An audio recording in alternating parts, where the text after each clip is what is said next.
Hey everybody, welcome to Kimmel'sIrishPub.com. Time for another movie review. Yes, I should probably come up with a better opening, something more enticing that I would get more subscribers and more watches, but until I come up with that brainstorm, we are going to watch just another movie tonight, and I'm going to tell you all about it. It's called Smartass. It's starring Joey King. She's a younger actress. Going in Style was the last movie I saw her in.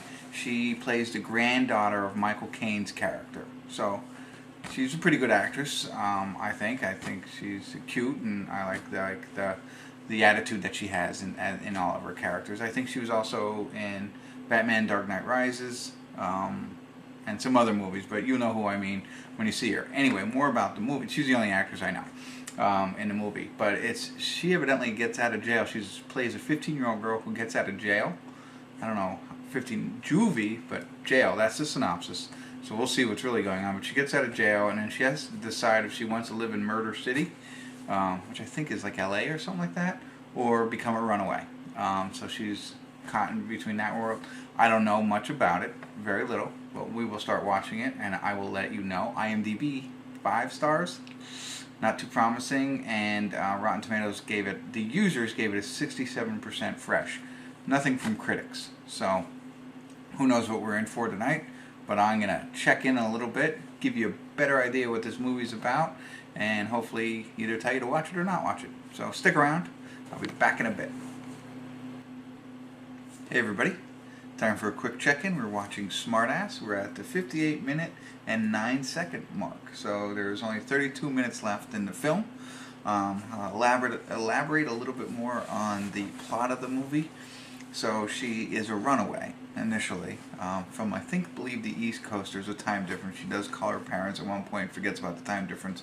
They never say where she ran away from, but she's in San Diego basically, and she's hooked in with a couple of young drug dealers.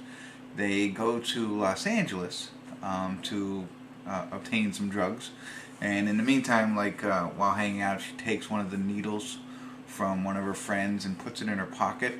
They go out for burgers, and when they do, the cops come for some reason, and they find this needle in her jacket, and that's when she kind of gets arrested. So she gets arrested, she gets locked up for 4 hours. The cops realize she's only 15, they let her go, but they let her out in the middle of the night in LA. So they had gone to LA to do this drug deal, and that's how that's where she is. So basically, the movie then is about her trying to get herself back to San Diego and the different types of people that she's running into. So she's running into hookers, she's running into gang members, she's pedophiles, things like that. So it's her struggle to get back to San Diego and everything that she's going through. The movie's okay. Right now, it's not that great. She's quick-witted, and like I had said in some of the other movies, her attitude and the way that she talks in the movies and her comebacks and stuff like that, her wittiness is cute in those movies. In this, it's kind of over the top. I mean, that's the movie. She's a smart ass, but she's trying to be way too cool, I feel. So not liking her character in this compared to the other ones that she's played. So far, I'm not, it's not that great of a movie.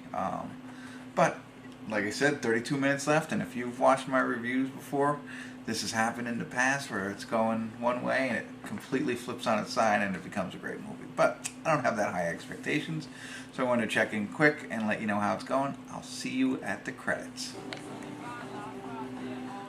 Hey everybody, we're back. We're at the credits for Smartass. Last time I checked in, there was like 32 minutes left, and really hoped something redeemable would come out of those last 32 minutes, and nothing really did. But just to add on to the plot, something I failed to mention, the whole movie starts off in some gang-related activity. So it's one gang versus the other gang, and one of the gang members dies, and the other gang member goes to prison for shooting him. Two opposite gang members, and while he's in prison, he's trying to pay for protection while he's in prison, and so he promises them $50,000, and that comes into play here. So the gangs are trying to get this $50,000 to save the one prisoner, the one gang member who's in prison.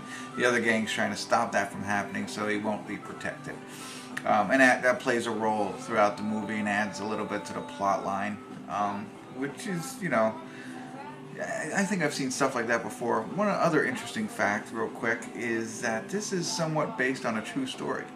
I'm not sure who or how or what, but you know, so that has, you know, some interesting, gives a little bit more interest to the movie, is that it was based on a true story. And but I wanted to share that part of this plot line with you that I failed to share with you. After watching it, you know, I debated between a 4 and a 5, to be honest with you, and I think I'm going to give it a 5. It wasn't really a good movie. I like the concept of how, you know, not so much a runaway, teenage runaway, 15-year-old runaway, but how somebody was trying to get back somewhere, and how they run into different situations and meet different people, and the things that happen to them, and, you know, bad things. But I think it could have been told better. I didn't like, as mentioned, I didn't like her character at all. The movie was shot pretty good. It wasn't like, you know, shot poorly. So like, I guess the cinematography and stuff like that, but like the angles and stuff like that, it's like a real movie. It's not like a real B movie where you can tell it's really, really shot bad. No, it was shot good, and that's why I'm giving it probably a 5 and not a 4. But it just didn't do much for me. So I would not recommend this movie. I was trying to think of how to explain it. Like, let's say you come home from work late one night and you turn on the TV and it's on. Keep looking. You know, just skip past it. But hey, if you're like me and you gotta watch everything you can get your hands on, give it a watch and let me know what you think. Please comment below, and I'd be interested to hear what you think.